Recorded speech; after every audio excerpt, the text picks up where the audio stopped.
अस्सलाम वालेकुम व्यूअर्स, मैं हूं समीना पाशा। उम्मीद है आप लोग खैरियत से होंगे। व्यूअर्स, आज हैं जनाब बड़ी जबरदस्त और अहम खबरें जो आपके साथ शेयर करेंगे, साथ साथ कुछ बैकग्राउंड इन्फॉर्मेशन भी आपको देने की कोशिश करेंगे। और आपसे एक दफा फिर से रिक्वेस्ट है कि चैनल को सब्सक्राइब कर लें अगर अभी तक आपने चैनल को सब्सक्राइब नहीं किया। पहला हमने माइलस्टोन अचीव कर लिया है कि हम 100K की एक बड़ी फैमिली माशाल्लाह से बन गए, लेकिन अब हमने इसको आगे भी लेके चलना है, यहाँ पे रुकना नहीं है। तो जनाब खबरें आज बड़ी इंपॉर्टेंट भी हैं और कुछ अच्छी हैं और कुछ मिक्स खबरें हैं। पहले आपको ये बता दें कि सबसे बड़ी खबर यही है कि निगरान वजीर आजम का फाइनली तकर्रुर हो गया है और एक बड़ा जो सस्पेंस क्रिएट किया गया हुआ था वो आखिर अपने अंजाम को पहुंचा है। और इस निगरान वजीर आजम की तैनाती से पता ये चल गया है कि पाकिस्तान पीपल्स पार्टी हो या पाकिस्तान मुस्लिम लीग नून हो, बज़ाहिर लग रहा है कि किसी के भी हाथ में गेम अब रही नहीं, किसी की भी बात मानी नहीं गई। और बात सिर्फ उसी की मानी गई है कि जिनके बाप को सब बाप मानते हैं। तो ऐसी ही सूरत हाल बनी है और बाप पार्टी के अनवारुल हक काकड़ साहब जो हैं उनको निगरान वजीर आजम तैनात कर दिया गया है। नोटिफिकेशन भी हो गया है, अब सिर्फ हल्फ उठाना बाकी है, जिसके लिए यही कहा जा रहा है कि 14 अगस्त को में भी ज्यादा गालिब इम्कान है, वरना हो सकता है कि कल किसी रोज भी वो हल्फ उठा लें और साबिक वजीर आजम हो जाएंगे शहबाज शरीफ साहब, जो कि पहले ही इस तैनाती के फौरन बाद लाहौर रवाना हो चुके हैं। बड़ी मुख्तसर सी मुलाकात थी राजा रियाज और वजीर आजम शहबाज शरीफ की, और इसमें बड़ी दिलचस्प स्टोरियां लोग सुना रहे हैं कि जी यूं 3 नाम रखे गए, दोनों को खुद नहीं पता था कि नाम कौन से हैं, पर्ची पे आ गए नाम, फिर वो रखे, फिर राजा रियाज साहब ने उंगली रख दी अनवारुल हक काकड़ साहब के नाम पर और फिर शहबाज शरीफ साहब ने फौरन बड़े ही फर्माबरदार और ताबेदार बच्चे की तरह फौरन कहा कि मुझे भी इस पे कोई एतराज नहीं है, वैसे भी ये छोटे सूबे से है तो अच्छा है कि हमें उन्हें ये ऑनर देना चाहिए। तो लिहाजा दोनों ने फिर मिलकर इत्तेफाक से ये नाम सेलेक्ट कर लिया और इस तरह से उनकी तैनाती हो गई। लेकिन किसी के लिए शायद ये कोई राज की बात होगी, मेरे लिए तो बिल्कुल भी ये कोई राज की बात नहीं है। ये बिल्कुल एक ओपन सीक्रेट था, सबको पता था कि एस्टेब्लिशमेंट का ही बंदा आएगा और इस हुकूमत के जाने के बाद फौरी तौर पर जो एक पूरा सिस्टम है वो बेसिकली उन्हीं के हाथ में होगा और ऐसा ही हमें होता हुआ नजर आ रहा है। तो नवाज शरीफ साहब की जो भरपूर कोशिश थी वो जीरो हो गई है, वो कामयाब नहीं हो सके अपनी कोशिश में कि वो अपनी पसंद का अपनी पार्टी से या अपना कोई वफादार शख्स वजीर आजम लगवा सकें। पीपल्स पार्टी भी पीछे रह गई और आखिरकार वही हुआ जो हमेशा से होता आया है और एस्टेब्लिशमेंट ने ही जिसके सर पर हाथ रखा उसी के सर पर इक्तदार का हुमा बैठ चुका है। यूं तो आवाम को इससे कोई दिलचस्पी नहीं है कि इस वक्त निगरान वजीर आजम कौन बना है, अगरचे टीवी स्क्रीन पर तो सबसे बड़ी हेडलाइंस ये थी, क्योंकि निगरान वजीर आजम के आने से किसी की सेहत पर रत्ती बराबर फर्क नहीं पड़ता, ना किसी के हालात पर। सवाल सिर्फ इतना सा है कि लोग ये देखना चाहते हैं कि मुल्क में जो तमाशा जारी है, जो एक इंसाफ का कत्ल हो रहा है, इंसानी हुकूक की पामाली हो रही है, एक गैर यकीनी की सूरत हाल है, एक मायूसी के बादल हैं जिसकी वजह से 16 लाख लोग ऑलरेडी पाकिस्तान छोड़कर जा चुके हैं और मजीद हर रोज की बुनियाद पर हजारों पासपोर्ट जो है वो बनने के लिए आ रहे हैं। लोग यहाँ पे नहीं रहना चाहते। मायूसी के ये बादल जो छाए हुए हैं, ये कोई अगर हटाने में कामयाब होता है, ये सारी तब्दीली लाने में कोई कामयाब होता है, तो फिर तो लोगों के दिल में उसके लिए कोई इज्जत और आबरू आ जाएगी। लेकिन अगर किसी ने किसी का आलाकार ही बनना है और उसी का माउथ पीस बनना है और उसी के इशारों पर नाचना है, तो किसी को कोई फर्क नहीं पड़ता कि वो शहबाज शरीफ हो या अनवारुल हक काकड़ हो, किसी की बिल्कुल भी इसमें कोई दिलचस्पी नहीं है। लेकिन बहरहाल एक तैनाती है, हो गई है और इससे फर्क ये पड़ा है सिर्फ कि मंजरनामा आइंदा का खुलकर सामने आ चुका है। पता ये चल चुका है कि जितना ये समझ रहे थे कि जनाब सब कुछ अच्छा हो जाएगा हमारे लिए, उतना भी अच्छा नहीं लग रहा। और अब इलेक्शंस भी हमें नजर आ रहा है कि फिलवक्त तीन महीने का जो टाइम था 90 दिन का, उसमें तो बहरहाल होते हुए नजर नहीं आ रहे। अब इलेक्शंस कहीं आपको अगले साल में ही होते हुए नजर आएंगे। तो अनवारुल हक काकड़ साहब बनने के बाद जो रिएक्शंस की बात करें, पीपल्स पार्टी ने भी कहा है कि जी हमें तो नहीं इस नाम का आइडिया था, लेकिन ठीक है आ गए तो अच्छी बात है। मुख्तलिफ सहाफी भी बड़े ट्वीट्स कर रहे हैं खुशामद आना किस्म के, और इसी तरह से कुछ पॉलिटिकल पार्टीज की तरफ से भी वेलकम किया गया है। चलिए वो तो ठीक है, जब कोई बंदा ओहदा संभालता है तो सभी उसको मुबारकबाद भी देते हैं और वेलकम भी करते हैं। लेकिन बहुत सारे लोग बड़ी तारीफ कर रहे हैं कि बड़े हम्बल हैं वो, बड़े अच्छे और बड़े शुस्ता हैं और बड़े उनके जो ख्यालात हैं जबरदस्त प्रोग्रेसिव हैं, पढ़े लिखे हैं और उसके साथ साथ के जी चूंकि वो बलूचिस्तान से हैं तो इस वजह से भी अच्छी बात है कि बलूचिस्तान का आपको एक नया निगरान वजीर आजम मिला है। इससे पहले हम देख रहे हैं कि सेनेट के जो चेयरमैन है वो भी बलूचिस्तान से ताल्लुक रखते हैं और अगले महीने जो चीफ जस्टिस ऑफ पाकिस्तान होंगे जस्टिस काजी फायजीसा साहब वो भी बलूचिस्तान से ही ताल्लुक रखते हैं। तो ये बड़ी जबरदस्त सब लोगों के नजदीक बात है कि छोटे सूबे से हमारे बड़े बड़े ओहदों पर लोग बैठे हुए हैं, तो ये उनका एहसास महरूमी खत्म करने के लिए बड़ी जबरदस्त कोई हिकमत अमली है। तो पहली बात तो ये कि इससे कोई भी ताल्लुक नहीं है कि कोई बलूचिस्तान की जो एहसास महरूमी है वो कोई खत्म हो रहा है, नंबर 1। नंबर 2 ये कि बलूचिस्तान से जितने मर्जी आप वडेरे ला के असम्बलियों में बिठा लें या उनको चीफ मिनिस्टर बना दें या उनको आप सेनेट में ले आएं, जहां मर्जी ले आएं, सवाल यह है कि क्या बलूचिस्तान के अवाम की किस्मत कभी बदली है? कभी नहीं बदली। क्या वहां पर शोरश का खात्मा हो सका है? नहीं हो सका है। क्या वहां के वसाइल उन लोगों के ऊपर इस्तेमाल हो सके हैं? नहीं हो सके हैं। तो उनके अपने भी कबायली सरदार जो हैं उन्होंने भी कभी उनके साथ वफा नहीं की और ना कभी उन्होंने असम्बलियों में पहुंचकर उनके हुकूक की बात की है, बड़ी महदूद बात की अगर की भी है। और ज्यादातर ये तो जितने भी लोग असम्बलियों तक पहुंचते हैं ये सिर्फ एस्टेब्लिशमेंट के ही वफादार साबित होते नजर आए हैं। तो बलूचिस्तान की अगर यहाँ पर आपको एक हुक्मरानी नजर आ रही है बड़े बड़े ओहदों पर, तो इसका मतलब ये है कि आप समझ लीजिए कि असल में ये हुक्मरानी किसकी है। बलूचिस्तान इस वक्त किसके जेर तसल्लुत है और वहां की जो रिप्रेजेंटेशन है वो किसकी रिप्रेजेंटेशन है, ये मुझे बताने की कोई जरूरत नहीं कि बाप का बाप कौन है, किसने उसे बनाया। ये सबको पता है कि बेसिकली एस्टेब्लिशमेंट का ही हाथ है इस बाप पार्टी के ऊपर और जो चेयरमैन सेनेट हैं वो भी उन्हीं को रिप्रेजेंट करते हैं बेसिकली। इसी वजह से अक़लियत में होने के बावजूद भी उनकी चेयरमैन सेनेट के तौर पर उस वक्त जो इंतखाब था वो जीत गए थे। तो लेकिन बहरहाल अब ये पुरानी बातें, उसमें हम क्या जाएं। हकीकत हाल यही है कि पूरे मुल्क में एक ग्रिप जो है वो मजबूत होती हुई नजर आ रही है। लेकिन अच्छी चीज ये है कि अब जो कुछ भी होगा कोई ये नहीं कहेगा कि एक जो आड़ थी कि जी ये हुकूमत पता नहीं हर चीज करवा रही है, और मैं भी करवा रही हूँ, इसमें कोई दो राय भी नहीं है। तो अब जो कुछ भी होगा उसका बराह रास्त बोझ उठाना पड़ेगा।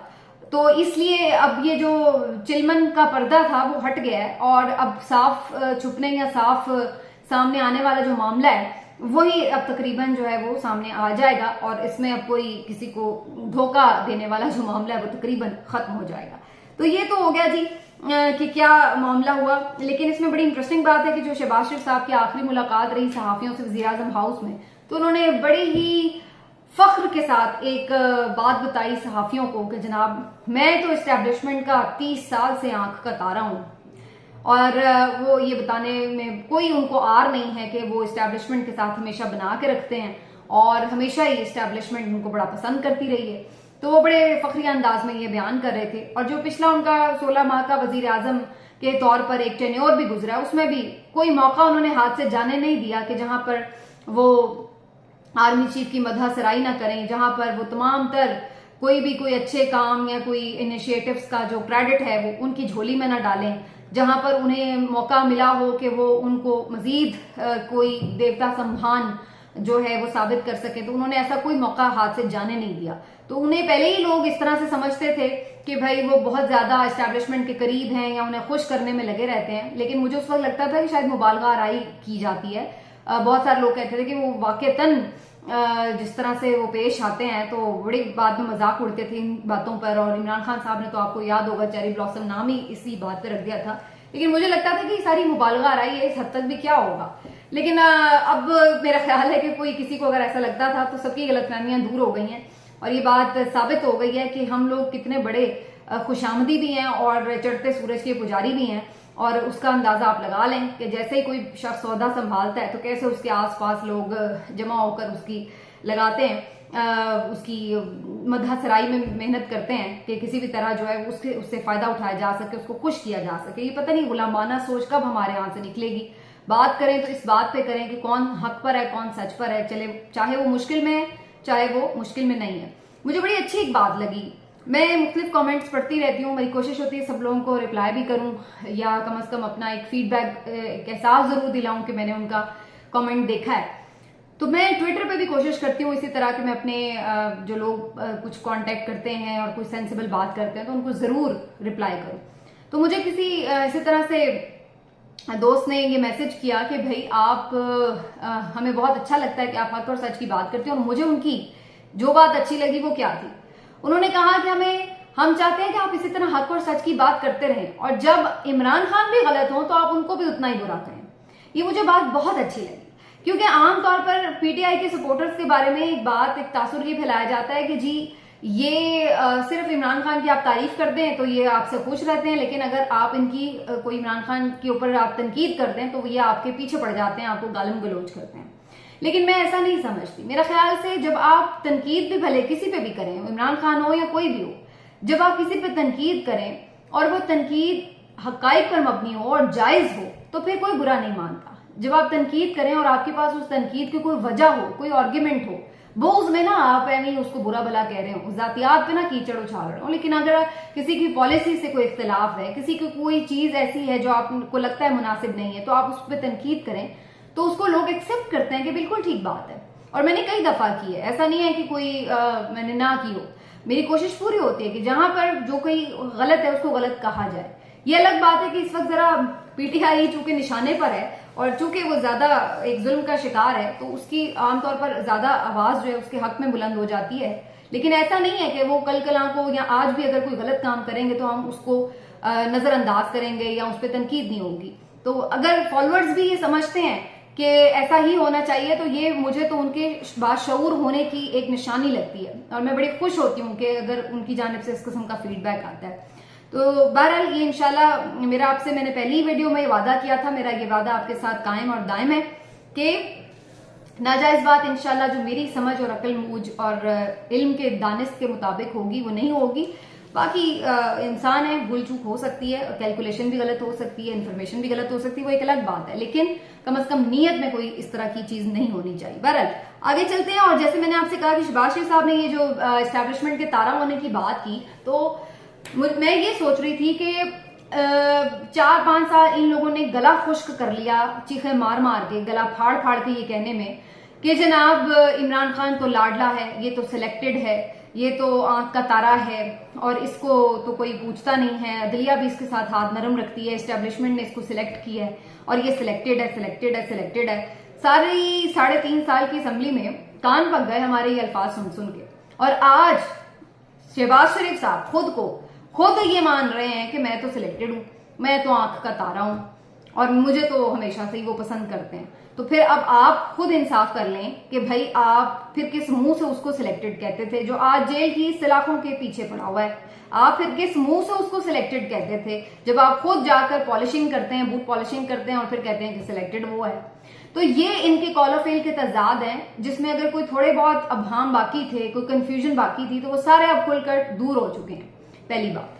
और अब मेरा ख्याल है कि अगर इनमें जरा सी भी शर्म होगी तो दोबारा मरियम नवाज साहिबा या शहबाज शरीफ साहब या नवाज शरीफ साहब कम से कम इस किस्म के ताने किसी दूसरी अपनी ऑपोजिंग पार्टी को नहीं देंगे कि भाई आप सिलेक्टेड हैं या सिलेक्टेड हैं और आप बड़े कोई स्टैब्लिशमेंट के साथ मिले हुए हैं और हम नहीं हैं। कम से कम इस खुले एतराफ के बाद आप में इतनी अखलाकी जरूरत होनी चाहिए कि आइंदा कम से कम वोट को इज्जत दो टाइप बयानिए या एंटी स्टैब्लिशमेंट बयानिए और अपने आप को कोई बड़े जमहूरी साबित करने के लिए जो है ना इस किस्म के बयानिए लेके प्लीज बराह करम मार्केट में तशरीफ ना लाएं। और वैसे भी अब तो आप मार्केट में जाना आपके लिए बड़ा मुश्किल है। अच्छा, मैं ये सोच रही थी बड़े इंटरेस्टिंग अब आगे वाले दिन है, क्योंकि इस वक्त हम देख रहे हैं कि लोगों का गमो गुस्सा अपने उरूज पर पहुंच चुका है। जितना आपने उनको अपने पावर में होते हुए उनको दबाया है, जितना मारा है, जितनी उनकी फेंटी लगाई है आपने, हर तरह की फेंटी, उसका मतलब कोई फिजिकल फेंटी नहीं है, जिस तरह से लोगों को आपने जलील किया है, उनके घर तोड़े हैं, उनके ऊपर छापे मारे, उनकी इज्जतें नीलाम की हैं, जिस तरह से उन्हें बेइज्जत किया है, जिस तरह से उन्हें बेघर किया है, जिस तरह से उन्हें फिजिकली आपने मारा है, जिस तरह से उन्हें मेंटली आपने टॉर्चर किया, उनकी फैमिलीज को टॉर्चर किया। अब आप जरा जाएं अवाम में, अब आप जनाब जरा जाकर देखें बगैर प्रोटोकॉल। पहले तो आप सिक्योरिटी उसमें होते थे ना स्क्वाड के साथ, तो आपको कोई छू नहीं पाता था। अब जरा आप जाकर देखें। और अब मेरा वो मशवरा है मरियम नवाज साहिबा के लिए जो उस वक्त वो कहा करती थी कि जी इमरान खान जरा हेलमेट पहन के जाना, तो अब आप लोग सब के सब सिर्फ हेलमेट नहीं, पूरी एक वो जो जिरा होती है ना वो पहन के जाएं, क्योंकि मुझे बहुत खदशा है। मैं ये कोई लोगों को इंस्टिगेट नहीं कर रही, मैं फिर भी कहूंगी कि लोग अपना गमो गुस्सा संभाल के रखें और वोट की पर्ची पे ही सिर्फ निकालें। लेकिन जिस लेवल पे लोग इस वक्त आए हुए हैं, इन लोगों के लिए कैंपेन चलाना मुश्किल हो जाएगा, इनके लिए अवाम में जाना मुश्किल हो जाएगा। इन्हें पता लग जाएगा कि ये लोग क्या कमा कर लाए हैं। ये जो 16 माह में इन्होंने किया है अपनी तरफ से, तो ये बड़ा कारनामा किया कि केसेस खत्म करा लिए, इमरान खान को अंदर करवा दिया। Very good. लेकिन अब इनको जब हकीकत से आशना होना पड़ेगा ना, जब लोगों में जाएंगे, फेस करेंगे जाकर, तो फिर आंखें खुलेंगी कि हमने क्या खोया, क्या पाया, क्या खटिया आपने 16 माह में। ये अब आपकी जरा होश ठिकाने अब आने का टाइम हुआ है। और मैं अब आपको ये बता दूं कि जनाब कप्तान की जेल में टाइम कैसा गुजर रहा है, इस पर बहुत बात हो रही है। देखिए, आज भी लोग सिर्फ उसको सुनना चाहते हैं जो जेल के अंदर बंद बैठा है, उसी की बात सुनना चाहते हैं। वो क्या कर रहा है, वो कैसे वक्त गुजार रहा है, वो क्या खा रहा है, वो किधर सो रहा है, उसका कमरा कैसा है, उसकी दिन और रात कैसे गुजर रहे हैं, उसकी किससे मुलाकात हो रही है, और उसके क्या मामूल हैं जेल के अंदर। और लोग सुनते हैं, और ये खबरें आ रही हैं कि जनाब जेल में भी किस तरह से कैदी उनके दीवाने हुए पड़े हैं, नारे लग रहे हैं, और एक अलग ही माहौल बनता जा रहा है जेल के अंदर भी। और जेल वाले भी मुझे लगता है इन दी एंड परेशान ही हो रहे होंगे कि अब हम किस किस को मना करें, किस किस को रोकें। जिस तरीके से वहां पर कैदी जो है वो अब ना सिर्फ ये कि इमरान खान को देखते हैं तो नारे लगाते हैं, बल्कि हारून रशीद साहब तो ये भी इवन रिपोर्ट कर रहे हैं कि जब वो एक्सरसाइज के लिए निकलते हैं तो उनको भी, लोगों को भी समझाते हैं, कैदियों को भी, कि आप भी एक्सरसाइज करें और अपनी सेहत का ख्याल रखा करें। तो एक अलग ही मुझे लगता है कि माहौल का वहां पर जो है कुछ अलग ही माहौल चल रहा है। बाकी ये जनाब जो इमरान खान की अपीलें थी वो फिलहाल कुछ 3-4 दिन ताखीर का शिकार हो गई हैं, मुझे यूं दिखाई दे रहा है, क्योंकि इस्लामाबाद हाई कोर्ट जो कि पहले तो गारंटियां मांगती थी कि नवाज शरीफ को अगर कुछ हो गया तो उसका जिम्मेदार कौन होगा, तो अब वहां पे कोई गारंटी मांगने वाला जज बैठा नहीं हुआ। यहाँ पर अब किसी को फिक्र नहीं है, वो बार बार जाके ये बात कर रहे हैं कि जी जहर खाने में दिया जा सकता है, उनकी जान को शदीद खतरा है, बहुत किस्म के इनके तहफुजात हैं, पहले भी उनको बार बार अटैक किया जा चुका है। तो आप इस चीज को इंश्योर करें कि कम से कम उन्हें घर का खाना फराहम कर दिया जाए। लेकिन अभी तक भी एम जुबानी कलामी हल्के फुल्के ऑर्डर दिए जा रहे हैं, कोई प्रॉपर किसी से पूछगछ नहीं हो रही इस मामले के ऊपर कि क्यों नहीं ऐसा किया जा रहा है, और किया जा रहा है तो उसकी कोई प्रॉपर ऐसी तसल्ली बख्श रिपोर्ट क्यों नहीं है, क्यों उनके वकला जो हैं वो बार बार ये तहफुजात का इजहार कर रहे हैं। तो एक बहुत ही गैर जिम्मेदारी का सबूत हमें नजर आ रहा है इस सारे मामले के ऊपर, जो कि नहीं होना चाहिए, बहुत डेंजरस है और बड़ा सेंसिटिव है। लेकिन फिलहाल अब ये वही जो रिवायती हमें नजर आती हैं चीजें, तारीखों पे तारीखें वाली, वही चलती हुई नजर आ रही हैं, और उसकी वजह अगेन वही है, बार बार रिपीट करना मुनासिब नहीं, जो मैं आपको बता चुकी हूँ कि हालात को ऐसा ही सख्त रखा जाएगा इमरान खान पर, उनको तोड़ने की कोशिश की जाएगी। लेकिन मैं तो ये समझती हूँ कि देखा जाए तो इमरान खान तो जेल में बंद है, लेकिन असल में बंद गली में वो लोग हैं जिन्होंने उन्हें जेल में बंद किया है। अब उन्हें आगे समझ नहीं लग रही कि करना क्या है। वो तो जेल में भी बैठा मजे से किताबें पढ़ रहा है और वर्जिश कर रहा है और अपने अल्लाह तौबा करके कैदियों से गुफ्तगू करके अपना टाइम गुजार रहा है। लेकिन जो बाहर बैठे हैं उसे बंद करके भी उन्हें चैन नहीं पड़ रहा है, उन्हें समझ नहीं लग रही कि जितना कुछ हम कर सकते थे, हर चीज करके देख ली, फायदा कुछ नहीं हुआ। तो बेसिकली बंद गली में वो हैं जिन्होंने उसको बंद किया है, वो तो फिर भी उसका जो नजरिया है वो आजाद है, और वो हमें हर जगह ऐसे लगता है कि नजर आ रहा है। आप देख लें कितनी वीडियोस ऐसी आ रही हैं आजकल, आप देखते जाएं, आपको आइडिया होता जाएगा कि रोक टोक के बावजूद, हजार जबर के बावजूद लोग अपनी मोहब्बत का इजहार करते हैं। कोई गाना बना रहा है, कोई रक्शे में लगा रहा है, कोई बलून से तहरीक इंसाफ का झंडा उड़ा रहा है, कोई कुछ कर रहा है, हर किसी का अपना अंदाज है। लेकिन वो हमें एक वेव जो है रुकती कहीं नजर नहीं आ रही है। और आखिर में मैं बता दूं आपको कि पैमरा ने एक नया कारनामा किया है, 11 लोगों के ऊपर पाबंदी लग गई है और इनको मना कर दिया गया कि टीवी पर नहीं आना, क्योंकि ये इश्तिहारी हैं। इनमें हम्माद अजहर साहब, फरूख हबीब साहब, अली नवाज अवान साहब, साबिर शाकिर साहब, मुईद पीरजादा साहब, शाहीन सहबाई, आदिल राजा, हैदर मेहदी और कुछ 2-3 और अफराद शामिल हैं। तो 11 अफराद की ये टीम है जिसके ऊपर अब पाबंदी है कि उनको कोई टीवी पे नहीं ले सकता। तो बेसिकली अगेन इसमें भी वही स्ट्रैटेजी में नजर आ रही है कि ये वो तमाम लोग हैं, जो ऑलमोस्ट तमाम ही वो लोग हैं जो पीटीआई का नैरेटिव है, या तो पीटीआई के बाकायदा लीडर हैं या फिर जो सहाफी भी हैं उनका नैरेटिव कोई पीटीआई के करीबदार है, तो उन्हीं को बैन किया गया। तो बेसिकली अगेन वही एक पॉलिसी का हिस्सा कि जो मेन स्ट्रीम मीडिया है उसके ऊपर एक तरफा प्रोपेगेंडा किया जाए पीटीआई और इमरान खान के खिलाफ, और उसको काउंटर करने के लिए कोई दूसरी आवाज वहां पर मौजूद ना हो। मिलते हैं अगले वीडियो में, अपना ख्याल रखिए, अल्लाह हाफिज़।